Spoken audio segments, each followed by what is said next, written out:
God bless Akwa Ibom and every woman. We are beautiful people.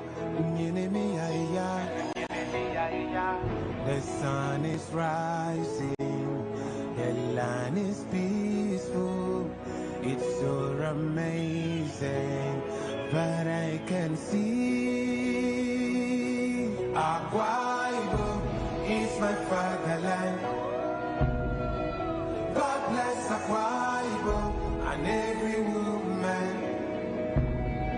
We are beautiful people. The sun is rising, the land is peaceful.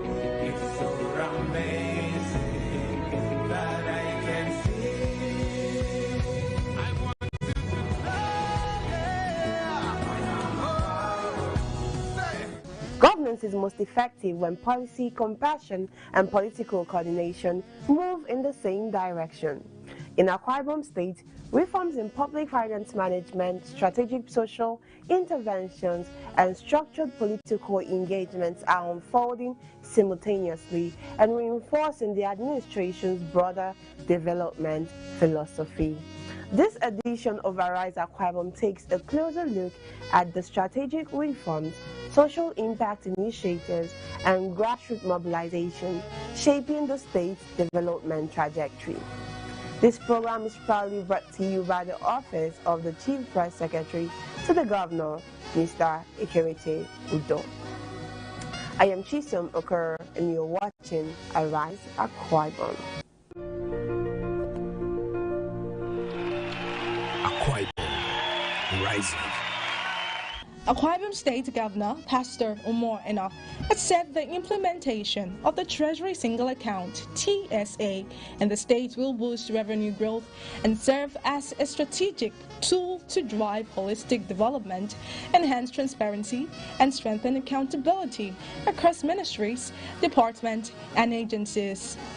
Speaking during an engagement with revenue officers and key stakeholders at the banquet hall, Government House, Uyo, the governor explained that the TSA will help shore up internally generated revenue, eliminate leakages, and provide empirical data to support planning and other development initiatives. Highlighting gains from the ongoing system reforms, Governor Eno revealed that over 2,000 uncredited workers had been uncovered within the state civil service through a digital verification exercise driven by the Ministry of Science and Digital Economy. Let us drive up our revenue. We can make it, and I'm not saying do it, don't collect anything. There are costs attached to it, but make your staff happy when you collect. Your costs should include small allowances for them. Don't go and draw it alone, because you chop alone, you die alone. But everybody is happy, it's good. That's just why I said, let's have this meeting so they can have an understanding of what this whole thing is about. It is to help the state. It is to show up our revenue base and to make it decent. You and I can see what we have brought. You and I can see it. Whether it's from the internal revenue or all of us, we can see it and we can know what it is. Some stakeholders described the TSA initiative as a major public financial management reform under the present administration, commending the governor's efforts to fiscal discipline. This is one of the public financial management reforms which this administration is undertaking. I therefore urge all of us to take this engagement serious and utilize the opportunity to be more acquainted with the working of TSA in the state through Akwa Remit. What is Akwa Remit? It's the official revenue collection platform for Akwa Ibom State. So it means that the state government can have one single view of generation real time. Governor Umar Ena has directed the Ministry of Water Resources and Sanitation and the Akwa Ibom State Rural Water Supply and Sanitation Agency to partner with the Golden Initiative for All, GIFA, in ensuring that a new rural water system is established in each of the 369 wards of the state. Governor Eno gave the directive during the second anniversary celebration of GIFA at Ibom Hall, Uyo, appreciating GIFA as a pet project of the state's First Lady for showing leadership in this direction. The governor promised the administration's partnership to enhance availability of potable water in more communities of the state. As a government, and to immortalize that desire of ours, we will work with you, GIFA, and I'm directing the KRUS and the Minister, the Commissioner for Water and Sanitation to partner with you to ensure that within the next 1 year, every ward in every local government has a GIFA water project. We will look at those you have done, we'll take the statistics, and we will ensure that we work with you. After all, government is to serve the welfare of the people. So you've shown leadership, we will partner with you. The governor commended coordinator of the Office of the First Lady and chairman of GIFA, Noble Lady Helen Enobariki, for her commitment in enhancing the vision of her mother, in line with the 8 thematic areas of the initiative. And the coordinator of the Office of the First Lady, Mrs. Helen Enobariki, for the great work she and her team have done in keeping this dream alive. Helen, I couldn't be more proud of you. You have shown strength, you have shown resilience, you've shown purpose. Many times I look at you, from the little girl you were, to being a wife, being a mother, and now being a mother of the state. You're doing so very well, and you carry on in such a glide that I just sit back and watch you.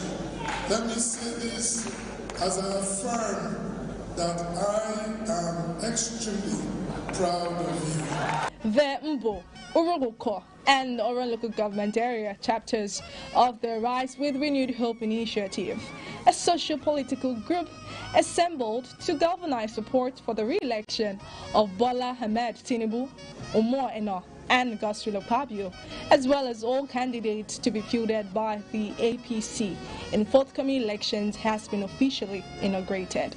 In Mbo local government area, the President General of the group, Engineer Uwem Okoko, expressed gratitude to the people of Mbo for their overwhelming support for the APC-led administration at both federal and state levels. We are here for one purpose: to declare our common goal to return President Bola Ahmed Tinubu,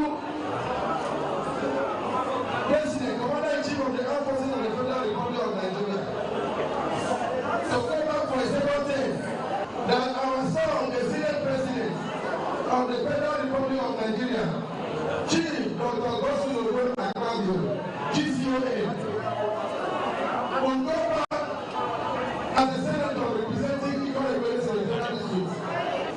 I'm backing my private.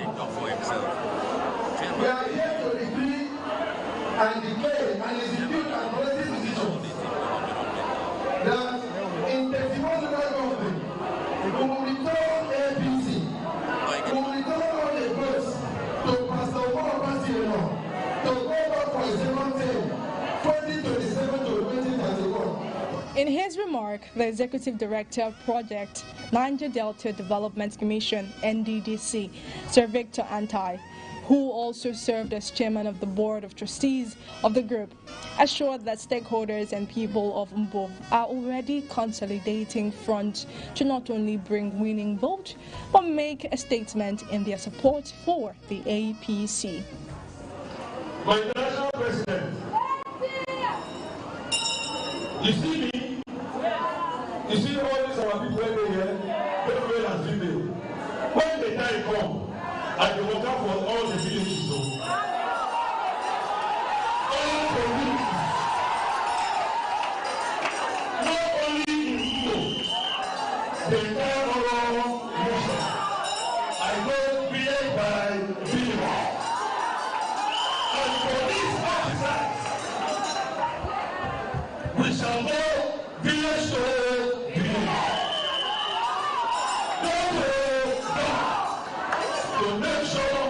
we become the president of the Federal Republic of Nigeria.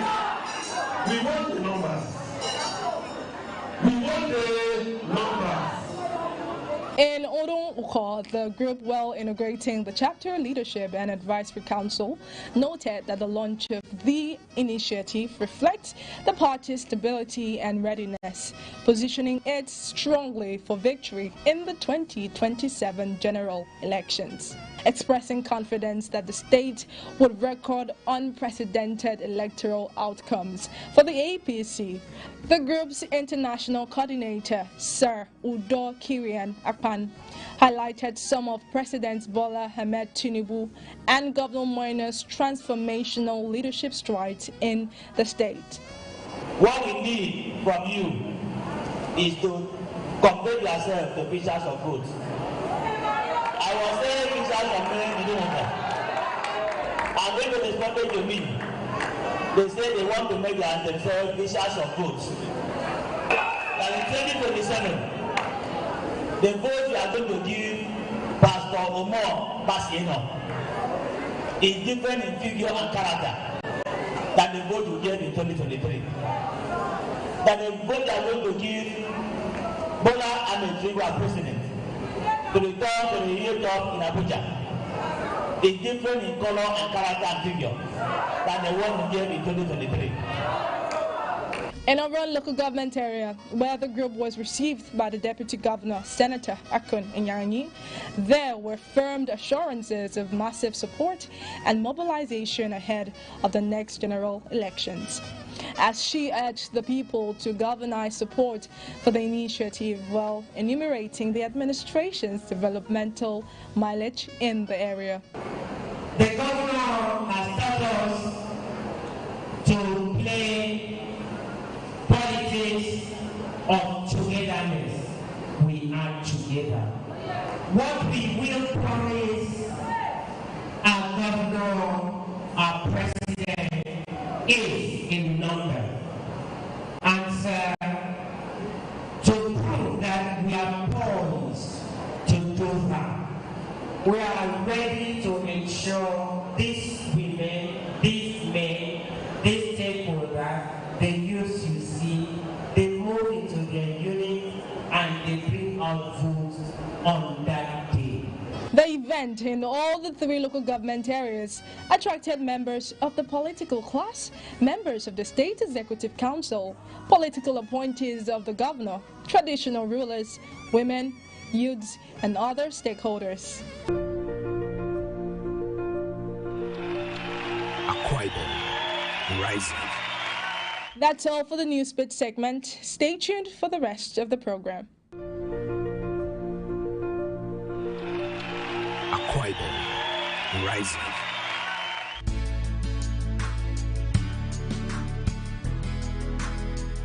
Prioritizing repair and recovery on the environmental remediation pyramid, Akwa Ibom State, Nigeria, under the proactive stewardship of Governor Moino, is turning around negative environmental consequences of her geographical location on the lower Niger Delta Basin to brighter opportunities. Hitherto desolate and life-threatening spots have switched fortunes to where livelihood is enhanced. Communities that were once neglected have suddenly found the spotlight, because Governor Eno does not only abhor waste, but sees value where despair reigns. The amount of money you are going to put reclaiming these, will do a very, very serious project for me. Look at houses, look at homes, lives here. So we need to quickly intervene. These are man-made problems and we can solve it. So, next to the 7 wonders of the world should be the Akwa Ibom State government's audacious reclamation of an over 70-hectare gully between Dominic Utuk Avenue and Etemumana, right in the center of the state capital. Not the most of incurable optimists could forecast this level of transformation, but each day has become a story of the tremendous shift from decades of waste and rejection to a tourism wonder the world cannot wait to behold. the Arise Palm result. See what this place used to be and see what it is now and show what we're trying to do. This will become a tourist center when we finish. And so we reclaim the place, we put on, and then channel the water properly. It becomes a lake, and then we can have some very good tourist sites here. So that's what we're doing. And like I said, I'm excited. You can see the way we're going through. I always like to come see things for myself, see how contractors, so that before you sit and release money, not just what the ministry tells me, not just what my project team tells me, but once in a while you just come out and say, okay, let's see.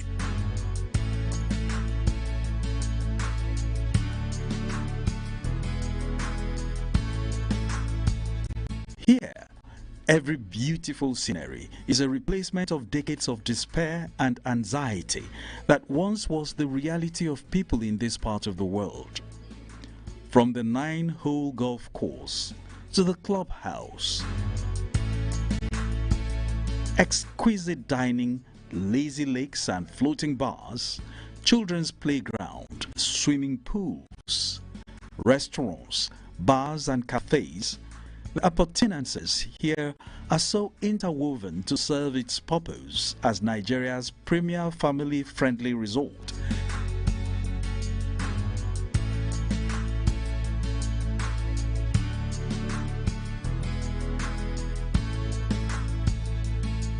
The CEO, Bulletin Construction Chief Faisal Hub, opens the mind to the beauty and creativity that lies beyond this heaven of serenity and recreation. Where we are standing now is the clubhouse. At our back is the golf course, 9-hole golf course. We also have the training pitch, and we have the solar farm as well behind us, 1,500 kilowatt, that's 1.5 mega, which will power the whole of the premises. So where we are presently at the clubhouse,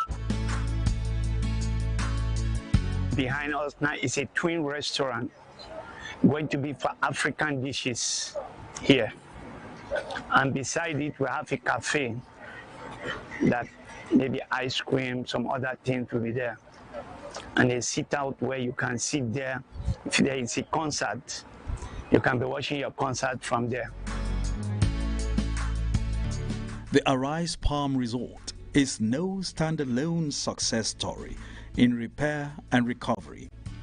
Its curation has spared the state the embarrassment of losing the seat of power, from the governor's office to the residents and facilities within the governor's house and other public assets that were under severe attack by the ravaging gully.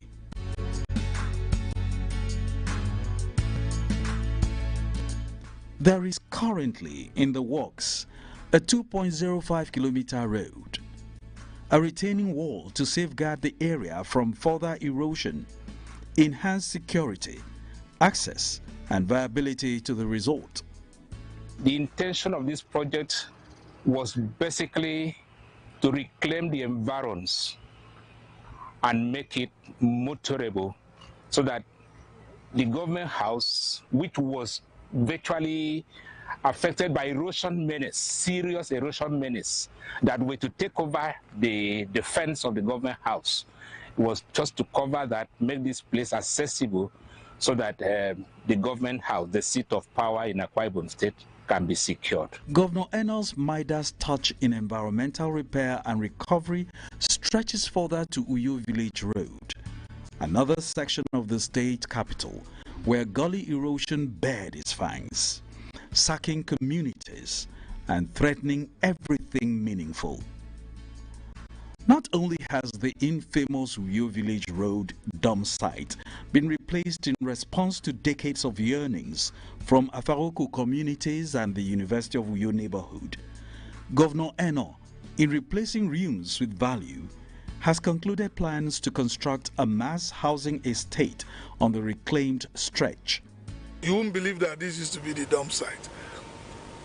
The truth is, with vision, with foresight, we can do a lot, you know. And today it's being reclaimed. We're going to, I'm told there's over 100 hectares of land behind us that we can use for agriculture, for housing, for whatever projects. So we're reclaiming, and they've done a fantastic job.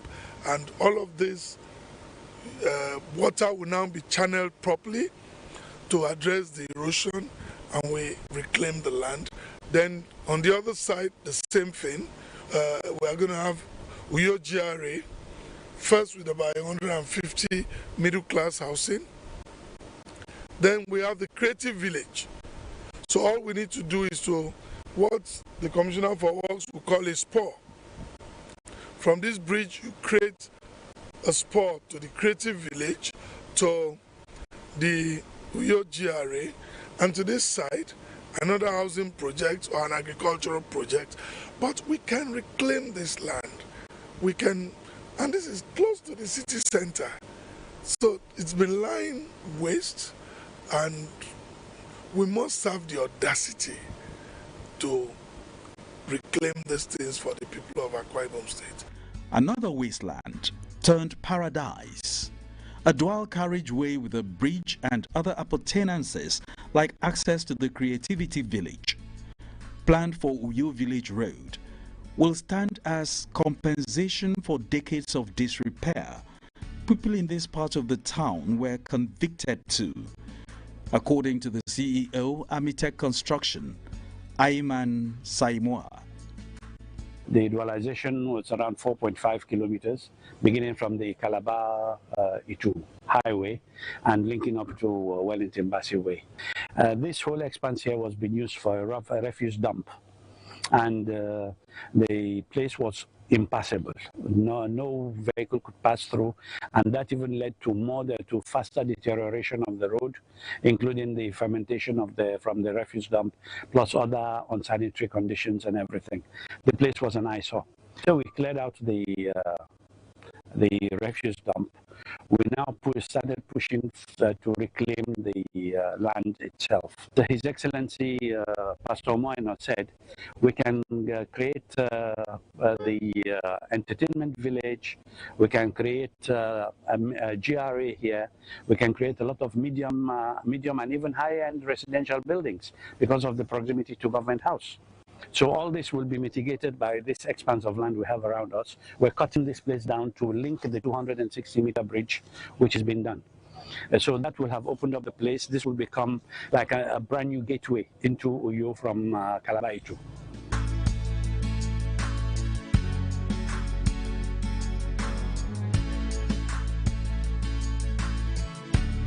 Already asphalted the first kilometer. We're done with that. We only have the medians left to do, the crash barriers. And then we're currently stone basing another 1 kilometer, very close here from Change 2 plus 100, which will be asphalted in the nearest future. Currently here, we're doing the piling for the bridge. Have two 260-meter bridges here, one going and one coming. Currently they're drilling.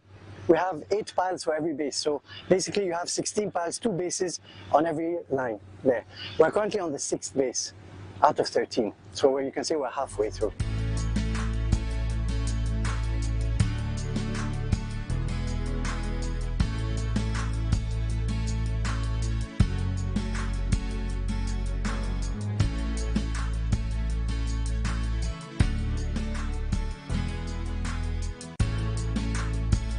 More than ecological interventions within the state capital, the ongoing construction of the Oron Maritime Infrastructure and other completed ecological remediation projects, including the Afiance to the Erosion Project in Eket and construction of Spring Road in Ikorekbene, has left the entire state in such therapeutic feel of newness. Ticking the right boxes to keep the administration's engine of urban renewal revving at an assured frequency is another proof that Governor Moino, while doing the utmost to rewrite hitherto nauseating narratives, is committed to carrying every community along in his Arise agenda. Akwa Ibom, rising. As institutional reforms deepen and grassroots engagement strengthens, Akwa Ibom State continues on a path defined by transparency, strategic planning, and collective responsibility. Next, Ima Akwantian will take you through the interview segment with Mrs. Nene Bassi, who is the Special Assistant to the Governor on Persons with Disabilities. Sit back and watch. Akwa Ibom, rising. Hello and welcome to Akwa Ibom Rising, that program that spotlights the activities of Governor Umar Bassi Eno under his administration, looking at the Arise Agenda blueprint. My name is Ima Akwantoen, and today I am not in the studio alone.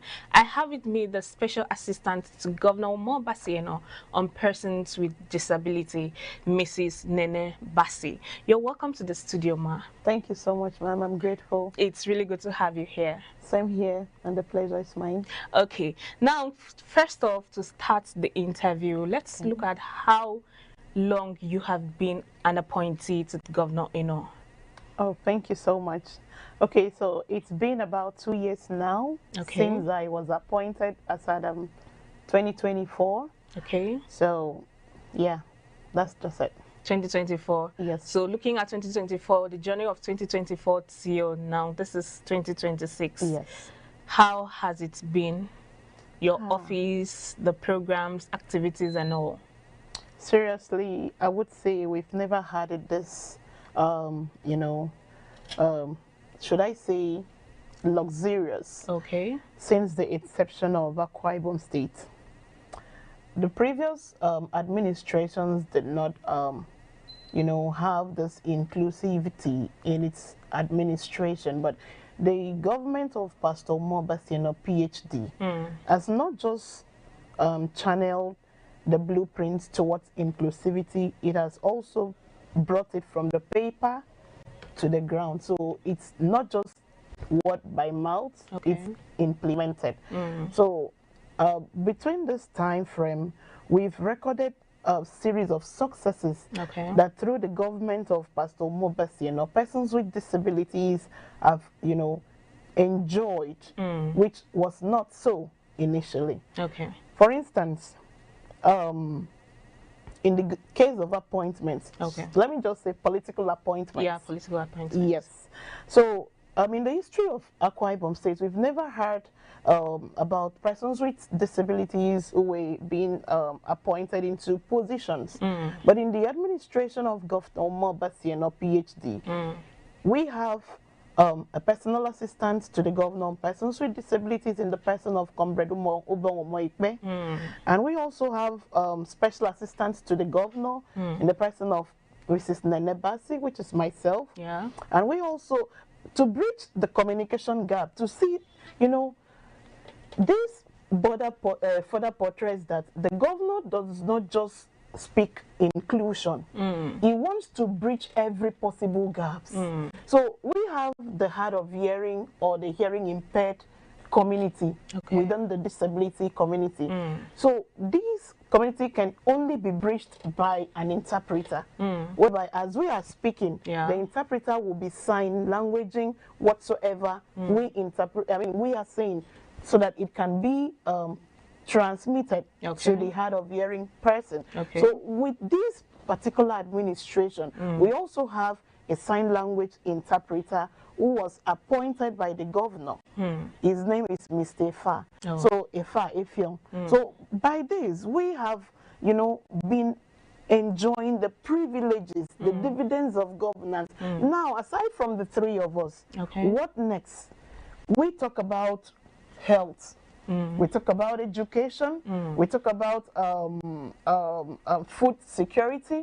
We talk about personal contact, like one-on-one interactions or interface by the governor within the within the disability community. Okay, let me start from the educational aspect. So in 2023, the governor rolled out the scheme, Educational Intervention Fund for Persons with Disabilities, which annually he releases 100 million to indigents who are students with disabilities in the tertiary institutions across Nigeria, public tertiary institutions across Nigeria.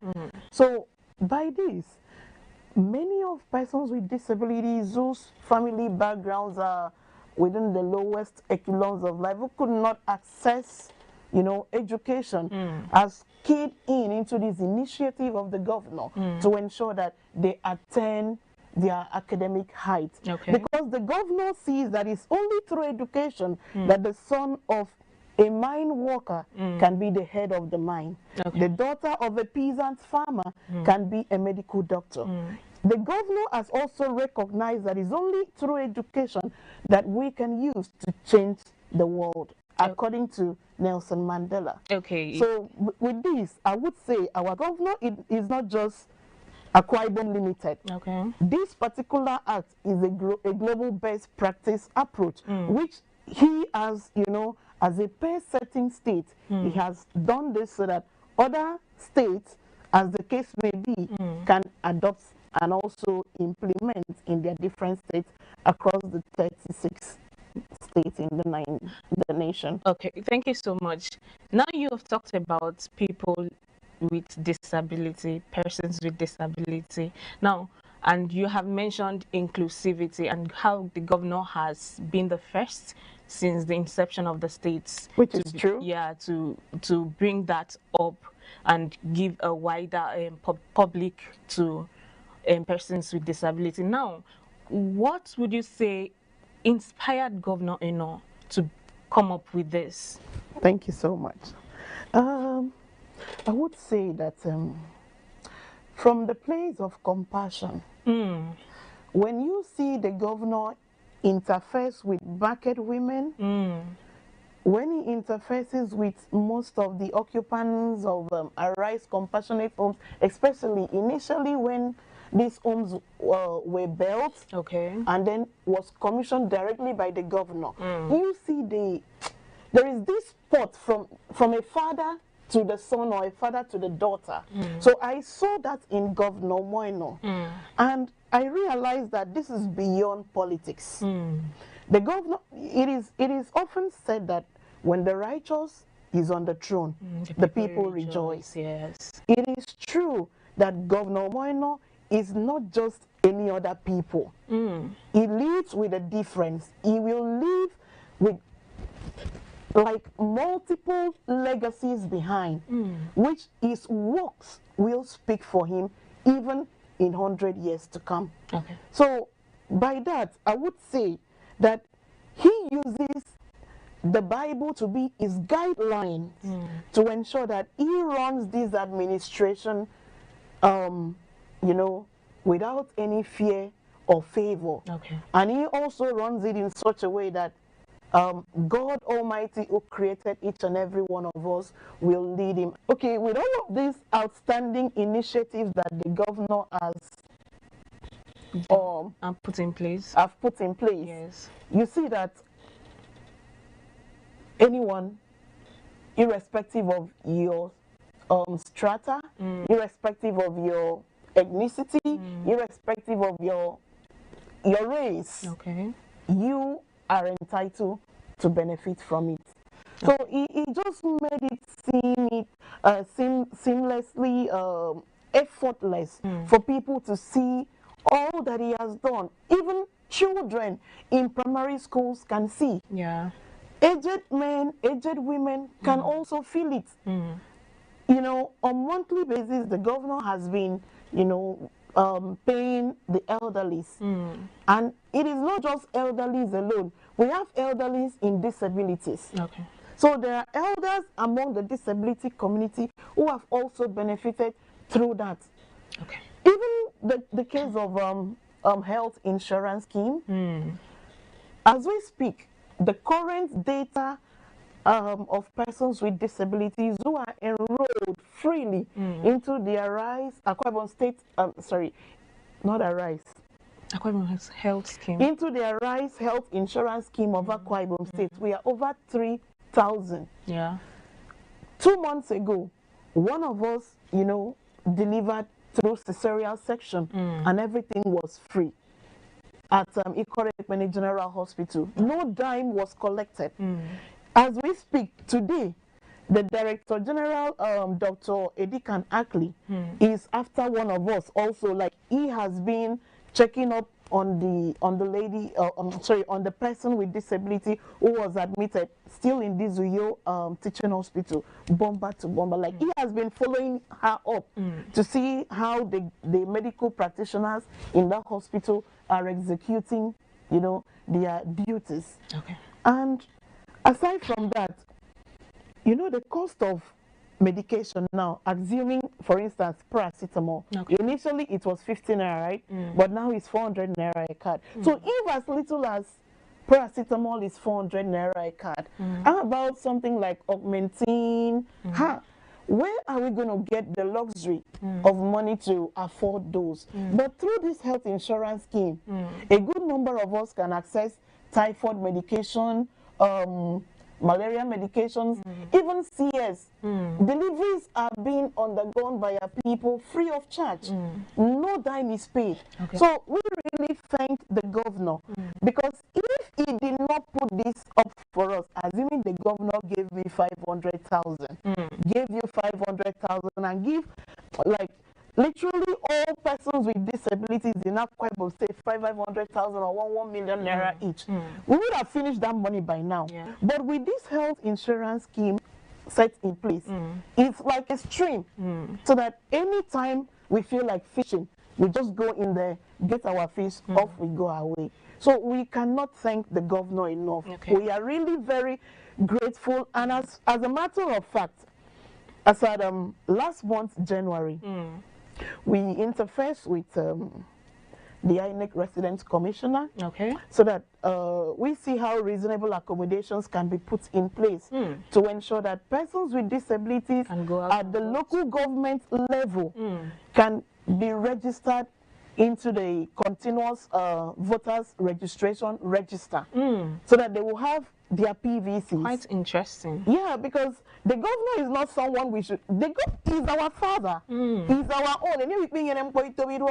I'm sorry to use this language. No, so the governor is our own. We cannot just leave him like that. We have seen what he has done to those without disabilities, and we have also experienced in the disability community what he has done. So let me pick you up from there. So by this last statement you just made now, you're saying that the community of persons with disability are ready for 2027 elections? Absolutely. As a matter of fact, as I'm speaking with you, I have engaged with some local government chairmen, and then our people, I informed our people, for those of us who have not been able to identify with their ward chairman, you know, APC ward chairman, they can send in their data. I sent the format, I shared the format on our general platform, right? So they can send their data through that format, and then I will share it with the different local government chairmen, so that will be forwarded to the ward chairmen at the grassroots for them to be captured. I was coming to that. Now, how are you interfacing with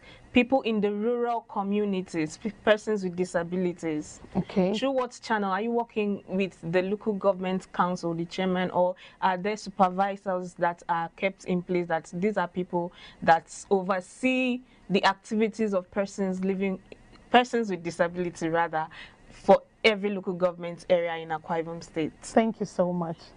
Yes, the truth is we have an umbrella organization. There's an umbrella. Yes, that houses over 1 million persons with disabilities, and we have different clusters of disabilities ranging from the visually impaired, the hard of hearing, or we call it the hearing impaired. We have the leprosy cluster, we have the spinal cord.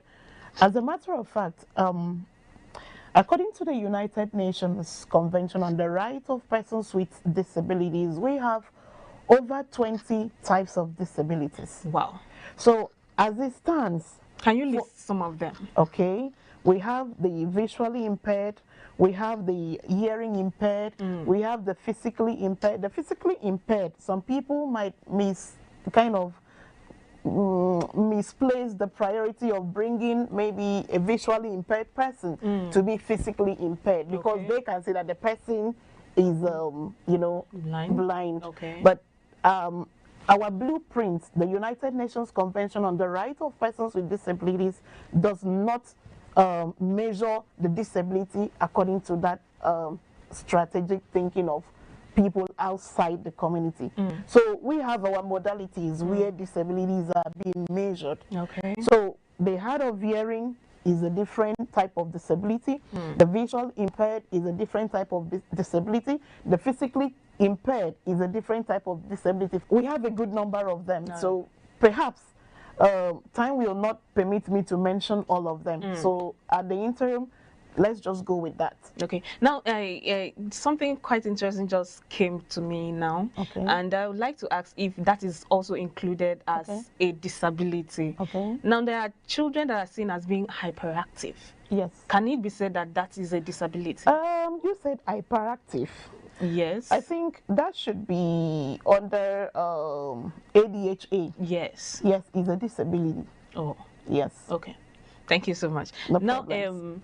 to continue on Arise Akwa Ibom, this afternoon, I would like to ask, there are certain misconceptions surrounding the world of persons with disability.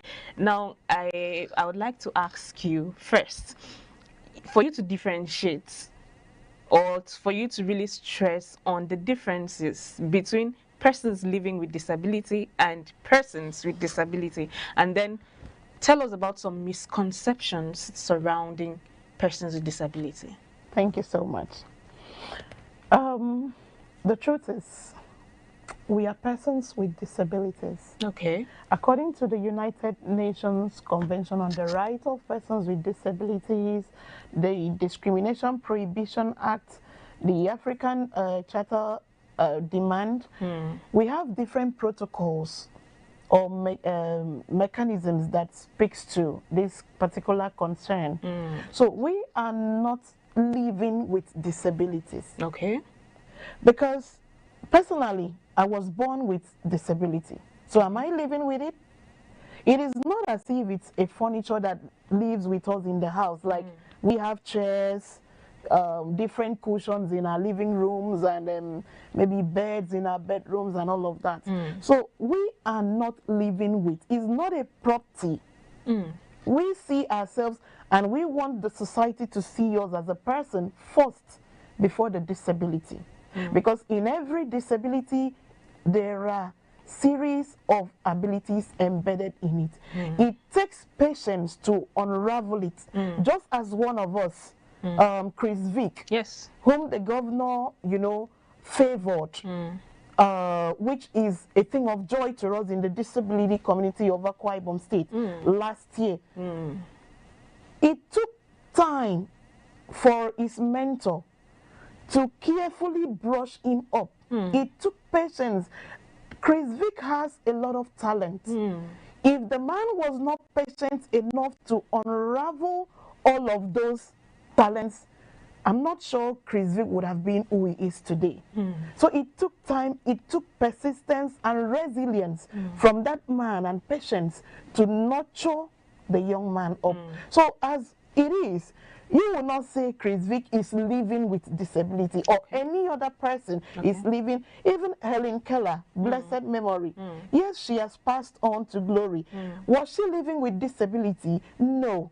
She was a person with disability. We are persons with disabilities. We are not living with it. It is not a property that we put it on. So that afterwards, maybe when we are in a different closet, we put it off. It is with us and it's permanent. So if there is any way we can do without it, perhaps a good number of us, personally, I would have chosen to do away with it. Okay, thank you so much for that correction and throwing more light on that aspect of misconception. So now I would like to ask you, talking about mentorship, you mentioned Chris Vick and persons living with disability having lots of talent. There is talent even in disability. Definitely. So now I'd like to ask you, are there collaborations that are being made? Are there schools that are raising these people? Are there mentoring schools or mentorship schools, academies that this set of people can have access to so that they can grow and groom and in order to be able to actualize their potentials? Thank you so much. Okay, so we have inclusive schools for children with disabilities. So in Oyo here, we have two. Okay. Two inclusive schools. The one at Udoma Special Education Center and St. Vincent. And we also have one in Ikorekpene Senatorial District, Okay. St. Louis. Okay. And we have also one at Leprosy Colony at Etinan. So with these special schools, it's not as if we are kind of excluding persons with disabilities or children or students with disabilities to learn at an isolated space. No, we are not. What we advocate and what we stand for is inclusive schools. Okay. And that is why we have that one at Udoma as well. And in this school, children with disabilities and children without disabilities, you know, learn at the same pace. Okay. The same environment together and at equal basis.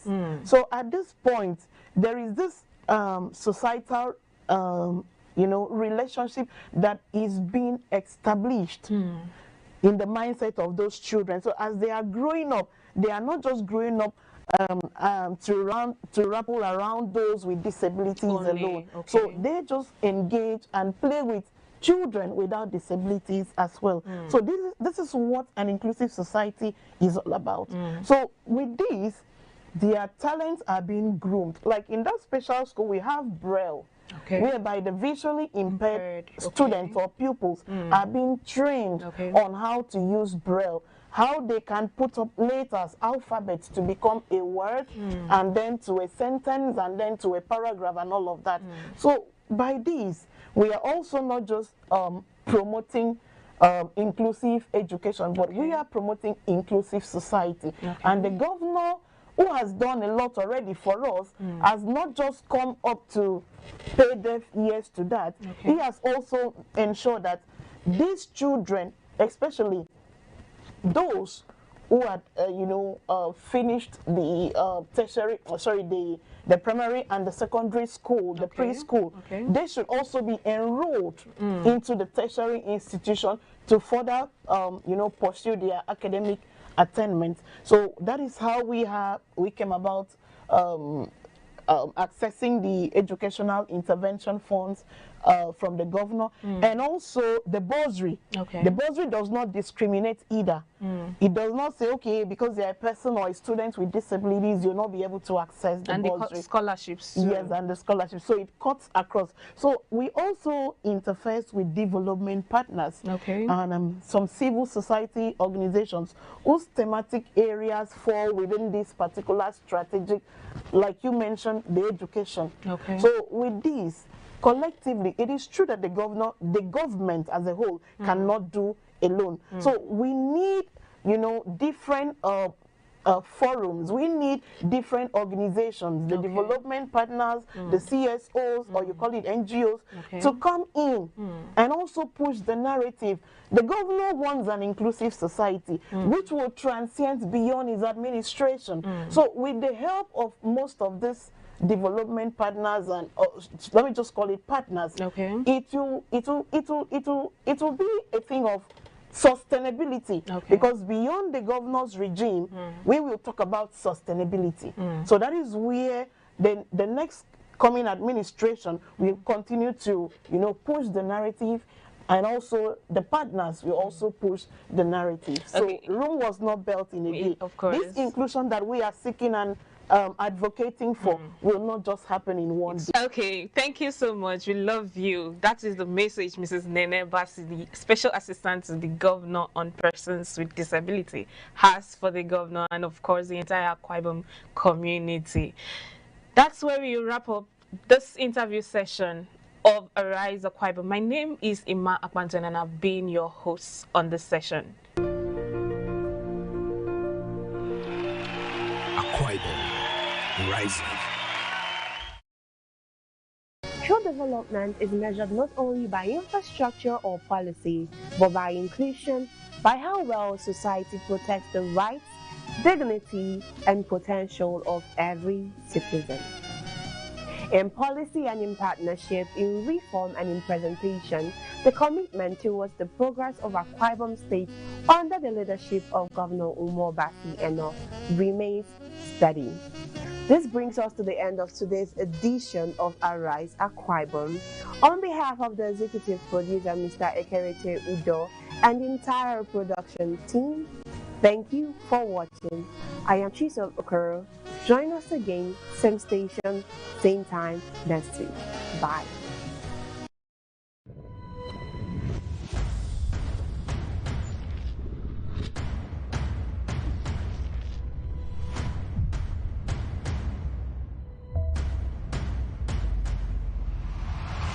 ADBN, Advocate Broadcasting Network.